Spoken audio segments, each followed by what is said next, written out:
രാജ്യത്തിന്റെ ധനകാര്യമന്ത്രി നിർമ്മല സീതാരാമൻ നാളെ കേന്ദ്ര ബജറ്റ് അവതരിപ്പിക്കാനിരിക്കുകയാണ്. ഒരു രാജ്യത്തെ സംബന്ധിച്ചിടത്തോളം രാജ്യത്തിന്റെ സാമ്പത്തിക ഭാവിയുടെ നിർണായക ഘടകമായതിനാൽ രാജ്യത്തിന്റെ മുഴു കണ്ണുകളും നാളത്തെ കേന്ദ്ര ബജറ്റിലായിരിക്കും. സോ ഈ ഒരു സാഹചര്യത്തിൽ എന്താണ് ബജറ്റ്, എങ്ങനെയാണ് അത് അവതരിപ്പിക്കപ്പെടുന്നത്, ഒരു രാജ്യത്തെ സംബന്ധിച്ചിടത്തോളം ബജറ്റിന്റെ പ്രാധാന്യം എന്തെന്ന് നമുക്ക് നോക്കാം.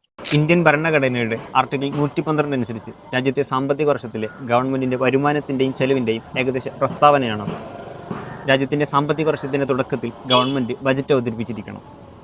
ഇന്ത്യയിലെ സാമ്പത്തിക വർഷ കാലയളവ് എന്ന് പറയുന്നത് ഏപ്രിൽ 1 മുതൽ മാർച്ച് 31 വരെയാണ്. സോ ഈ കാലത്തേക്കുള്ള ബജറ്റാണ് കേന്ദ്രം നാളെ അവതരിപ്പിക്കപ്പെടുന്നത്.